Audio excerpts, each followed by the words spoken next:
Korobo Santariyama. Hmm.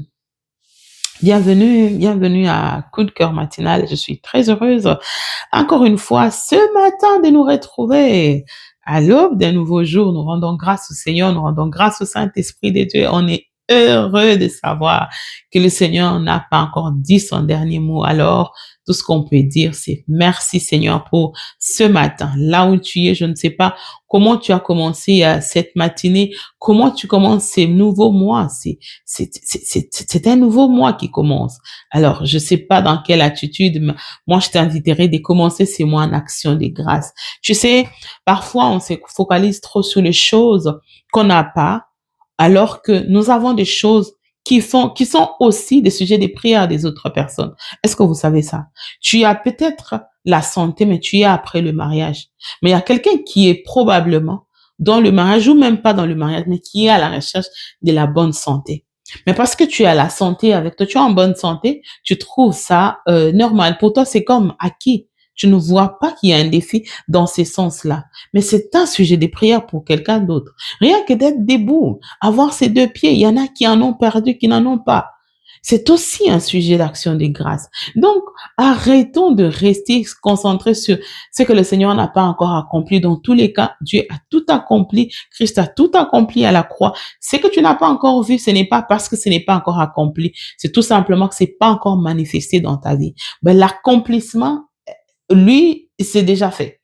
Oui, l'accomplissement, c'est déjà là. C'est juste la manifestation qui n'est pas encore là. C'est comme lorsqu'on parle de la grossesse.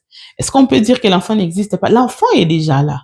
L'enfant est déjà là. L'accomplissement, oui, nous voyons. Maintenant, il faut que l'enfant se manifeste comme ça. C'est la même chose. Tu es déjà béni, tu es déjà exaucé. Le Seigneur te voit. Le Seigneur a déjà tout accompli comme il l'a dit. Maintenant, il ne reste que la manifestation. Voilà. Donc, rends grâce à Dieu pour ce que tu as déjà et ce que tu n'as pas qui est en route, qui est en train d'arriver. Est-ce qu'on est d'accord? Si on est d'accord, on dit alors merci au Seigneur ce matin. Alors, Saint-Esprit de Dieu, tu es le meilleur coach, tu es le meilleur enseignant. Tu es celui qui connaît toutes choses qui sont de nos cœurs. La Bible dit, tu sondes même les profondeurs du Seigneur parce que tu connais toutes choses. Esprit du Seigneur, ce matin, esprit de supériorité, nous t'invitons, viens prendre le contrôle, viens nous conduire, viens nous parler, viens prendre le contrôle, Esprit du Seigneur. Merci Seigneur, merci pour la guérison que tu as accordée à la dame avec qui je viens de prier ce matin. Merci pour la guérison que tu lui as accordée. Nous verrons cela s'accomplir. Merci Saint-Esprit de Dieu. Alors que je prie, Saint-Esprit, tu attestes cela dans mon esprit. Je te dis merci, Esprit du Seigneur. Nous le recevons, même si nous n'avons pas encore vu la manifestation. Comme tu l'as dit, la délivrance, la guérison, elle est déjà établie. Merci pour nos pères. Merci pour tous ces bergers, Seigneur, sous lesquels tu nous as placés, qui nous permettent de grandir et d'être aussi une bénédiction pour les autres. Que ton nom soit béni, que ton nom soit loué dans le nom de Jésus. Amen. Saint-Esprit de Dieu, tu es le meilleur. Voilà. Alors, on va commencer ce matin. Comme vous avez vu les titres, c'est vraiment, j'avais pas prévu ça. Pas du tout. Comme je nous dis souvent, c'est vraiment le Saint-Esprit. C'est pas moi. Je préfère être sincère. C'est vraiment pas moi. Moi, je peux vous montrer ce que j'avais écrit. Je vous dis vrai. Moi, j'aime toujours être sincère. En tout cas, si ça ne dépendait que de moi, ce matin, j'aurais abordé les pourquoi et les quand faut-il prier avec le psaume. Alors, le Saint-Esprit a dit non. Ce matin, nous allons parler des voici quelques psaumes avec lesquels prier d'une manière efficace. Donc, le Seigneur veut qu'on puisse aller d'une manière pratico-pratique, n'est-ce pas? Voilà. Alors, pour ces jours, je voulais en faire 3, mais je pense que ça risque d'être beaucoup trop. On va rester sur 2, on va prendre 2 psaumes. Et les mouvements ou l'exercice que nous allons faire, restez très attentifs. Le Saint-Esprit va vous communiquer quelque chose qui est propre à vous. J'insiste, restez attentifs. Le Saint-Esprit va vous communiquer quelque chose pendant ces lives qui est propre à vous, pendant qu'on sera en train de faire les mouvements avec le psaume. Donc, nous allons prendre un livre des psaumes, nous les décortiquons ensemble, nous essayons de voir comment est-ce que on peut prier avec et je vais essayer de le faire tel que le Saint-Esprit l'a mis dans mon cœur et nous verrons ensemble ce que cela donne, n'est-ce pas? Et voilà. Alors, commençons avec les psaumes qui est très connu. Nous en parlons, parfois on en parle, on sait même pas c'est écrit dans quel psaume, mais on sait que c'est les psaumes.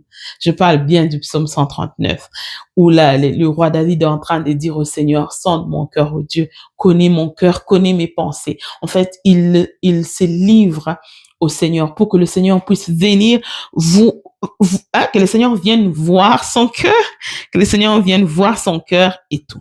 Alors, quand on entre dans ce passage, quand vous lisez ce passage, j'aimerais déjà qu'on comprenne ensemble que David est en train de passer une saison particulière de sa vie. Parce que posez-nous la question. Posez-vous la question. Et à quel moment quelqu'un peut être en train de crier au Seigneur, viens Seigneur, regarde mon cœur et connais les pensées de mon cœur, comme vous connaissez la suite. Et il expose tout son cœur au Seigneur. Il y a plusieurs possibilités des saisons. Je vais dire, il y a plusieurs saisons. Je prendrai la dernière qui était venue dans ma pensée. Ça peut être quelqu'un qui a compris l'appel du Seigneur sur sa vie, qui a compris ce à quoi il est appelé. Et quand il regarde l'appel, il s'est dit, je ne peux pas. L'état de mon cœur ne me permet pas. Il se sent lourd. Il se sent pas capable de faire ça. Alors il dit au Seigneur, que le Seigneur puisse venir curer son âme. Parce que quand Dieu vient voir, parce que vous verrez même dans la suite de ce passage, je pense dans Psaume 139, 23, 24e verset, David est en train même de proposer au Seigneur, regarde, si tu trouves que je suis sur la mauvaise voie, retourne-moi sur la voie de l'éternité, retourne-moi sur le chemin de l'éternité. C'est-à-dire que c'est quelqu'un qui, voilà, comme j'étais en train de le dire, je le suppose, parce que ces gens d'écrit, c'est quelqu'un qui se rend compte de sa situation, qui se rend compte de son état de cœur, mais qui veut vraiment se conformer par rapport à l'appel qu'il a reçu. Moi, je ne vois pas quelqu'un qui reçoit l'appel du Seigneur et puis il reste là, il se dit, yeah, j'ai reçu l'appel du Seigneur. Non, on se remet toujours en question. On va chercher le Seigneur.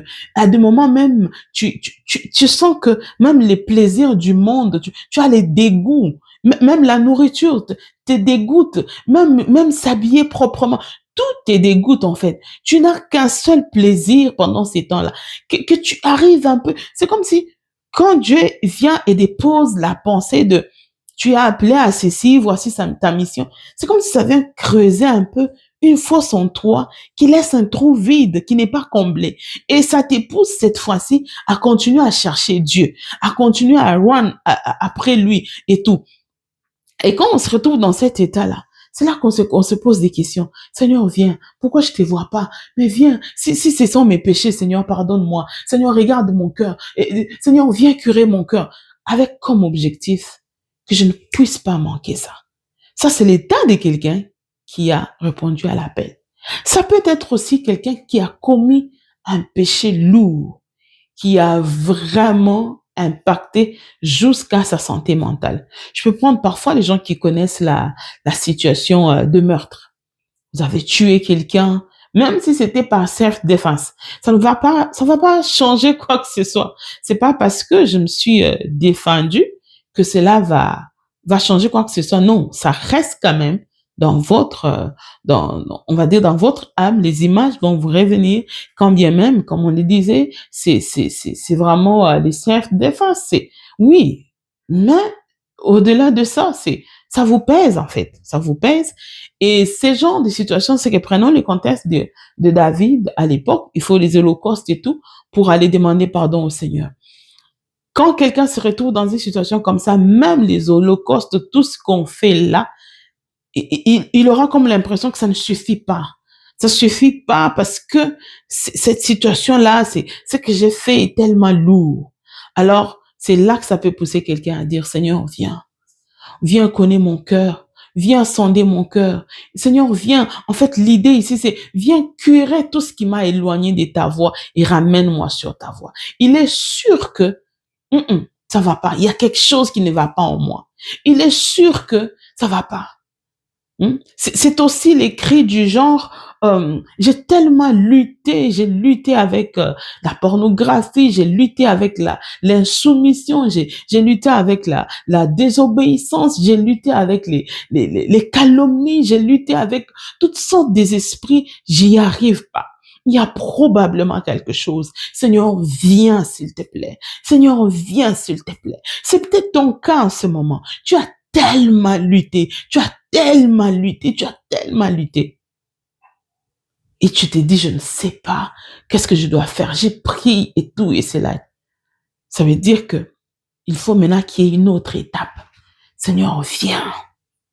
Viens maintenant, prends le contrôle de mon âme, prends le contrôle de ma vie. Et si je suis quelqu'un qui je me retrouve dans cette catégorie de personnes qui, je donne un exemple, je me bats peut-être avec la pornographie, ou je me bats peut-être avec la prostitution, je n'arrive pas à arrêter. Je vais commencer à prier. Seigneur, comme le roi David a dit, sonde mon cœur, connais mes pensées. Je ne veux plus faire confiance à moi-même. Je t'ai fait plutôt toi confiance. J'attends ta validation. Si toi tu viens faire les cures d'âme, je serai totalement libre. Si toi tu viens prendre le contrôle, si toi tu viens nettoyer, Seigneur, je serai libre.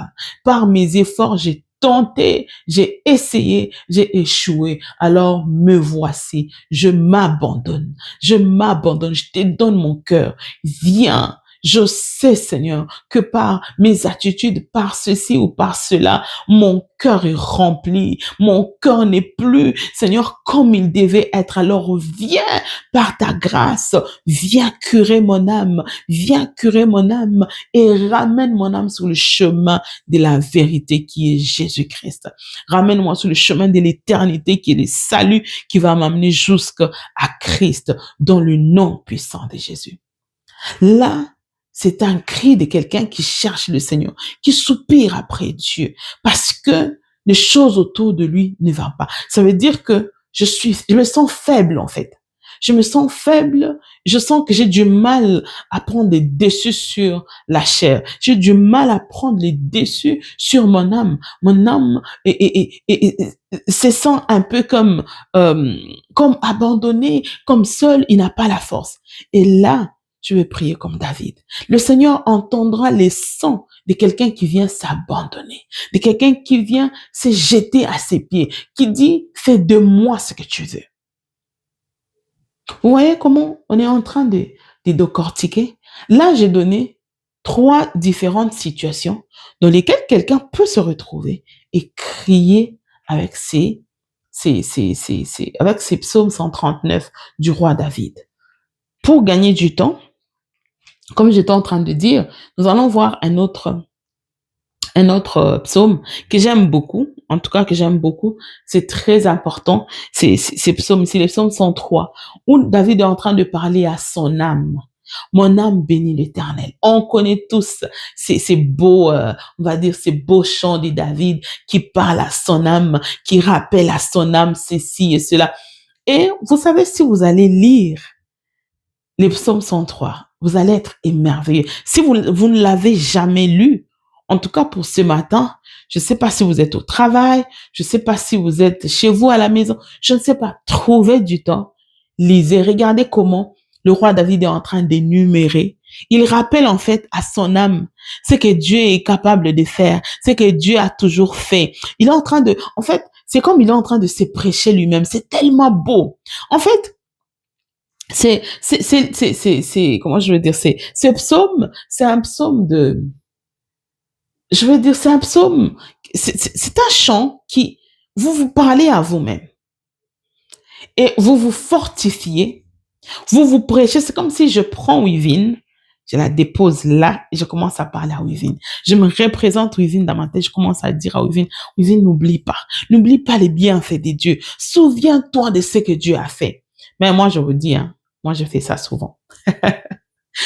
Comme je vous ai dit hier, très souvent, mes prières ont été nourries par les psaumes du roi David. Oh oui, oui, oui, oui. Donc, Je prends, je la mets là et puis je commence à lui dire, Wivine, n'oublie pas les bienfaits de Dieu. N'oublie pas ce que le Seigneur a fait pour toi. Souviens-toi de Dieu qui a guéri ta fille alors que l'hôpital disait que cette maladie restera à vie. Aujourd'hui, elle fait partie des meilleurs étudiants de sa classe. Parce que le Seigneur un jour a accepté de la guérir de l'épilepsie. Souviens-toi de Dieu qui a épargné ton fils d'une grande opération des amygdales parce que il a décidé de guérir. Souviens-toi de ces dieux-là qui t'a pris. Souviens-toi de ces dieux-là qui t'a pris là où il t'a pris jusqu'ici. Souviens-toi de celui qui t'a appelé lui-même nommément et par voix audible. Souviens-toi, ce Dieu-là ne t'a pas encore abandonné. Est-ce que Dieu t'a dit que c'est fini? Est-ce que c'est ce que le Seigneur t'a dit? La dernière fois que tu as parlé avec Dieu, qu'est-ce que le Seigneur t'a dit? La dernière fois, il t'a dit quoi? Tu te souviens pas? Ok, si je te souviens pas, je vais t'aider pour te rappeler. Souviens-toi le rêve que tu as fait récemment. C'était comment? Euh, Tu te souviens du message de ces rêves, n'est-ce pas? Et quand tu t'es réveillé, je te souviens pas que tu étais contente, tu t'es sentie fortifiée. Le Seigneur t'a envoyé un message pour te dire que je suis encore là. Je n'ai pas encore fini avec toi. L'injustice ne triomphera pas. Tu t'élèves et tu commences à parler par toi-même. Et là, cet exercice est juste magnifique. Et ça, c'est une prière. C'est une prière. Et le roi David, il a compris. Il a compris. Mon âme, pourquoi t'as battu au-dedans de toi?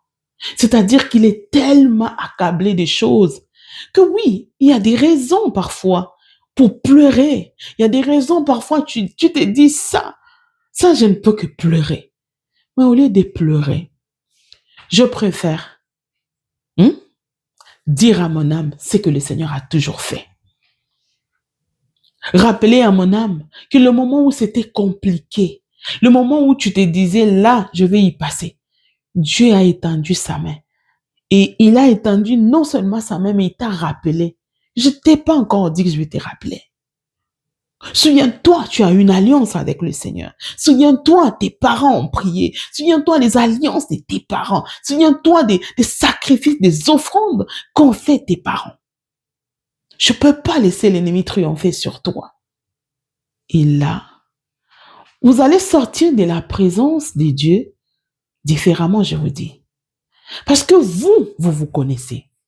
Et quand vous allez commencer à parler à la Wivine qui est en vous, que vous avez sorti, vous l'avez placé là, vous commencez à lui prodiguer des conseils, vous commencez à lui dire, vous allez voir qu'en sortant de là, oh, vous ressortez impuissant, vous ressortez avec une foi ferme, vous ressortez avec assurance, de telle façon que même le diable lui-même, il est étonné, il se dit, là, c'est très compliqué. Et c'est un exercice puissamment spirituel qui relève, qui soutient, je veux dire, qui redonne force et qui redonne vigueur même à notre vie spirituelle. Pourquoi tu passes à côté des psaumes? Pourquoi tu passes à côté des psaumes? Pourquoi? Pourquoi tu passes à côté des psaumes? Sois un lecteur des psaumes. Sois un lecteur des psaumes. Ça va changer ta manière, ça va shifter ta manière de prier. Désolé. Si vous entendez quelqu'un prier correctement et parler avec tout son cœur au Seigneur, sachez qu'il est passé par l'école des psaumes. Oui, oui, oui. Quand vous lisez les psaumes, ça vous change, ça vous forme. Et ça vous permet de voir comment est-ce qu'on peut parler à Dieu. Comment est-ce qu'on peut parler à Dieu avec révérence? Comment est-ce qu'on peut parler parfois aux esprits démoniaques d'une manière détournée? Ah oui. Je suis émerveillée de voir ce que le Seigneur va faire dans la vie de toi qui est en train de me suivre. Oui, oui, oui, oui. Je suis vraiment émerveillée. Je sais que le Seigneur est en train vraiment de faire quelque chose avec toi. Et laisse-toi conduire par l'Esprit du Seigneur. La pensée que le Seigneur a déposée dans ton cœur, là, ne l'oublie pas. En sortant ce matin, prends la résolution de mettre d'abord ça en pratique. Oui, tu verras comment les choses vont changer. et tu en seras étonné. Que le Seigneur nous bénisse. Je vais juste prier. Seigneur, je te rends grâce, je te bénis. Merci, Père, pour cette pensée que tu as voulu partager, Seigneur, avec nous ce matin. Nous te prions. Donne-nous la sagesse et l'intelligence de pouvoir aimer, Seigneur, non seulement aimer, mais de bien, Seigneur, prier avec les psaumes, avec cette richesse, Seigneur, qui a été mise à notre disposition par ton Esprit Saint.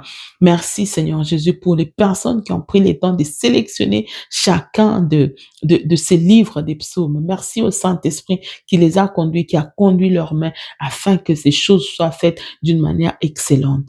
Merci, Saint-Esprit de Dieu. Au nom puissant de Jésus, je bénis la journée de tout un chacun de nous, ceux qui sont au travail, ceux qui sont, Seigneur, en train de partir en chemin, ceux qui font le voyage, ceux qui ramènent les enfants à l'école. Je te bénis ce matin et raccompagne-le. Aucun incident, aucun accident. Dans le nom puissant de Jésus, tu le protèges et nous disons Amen.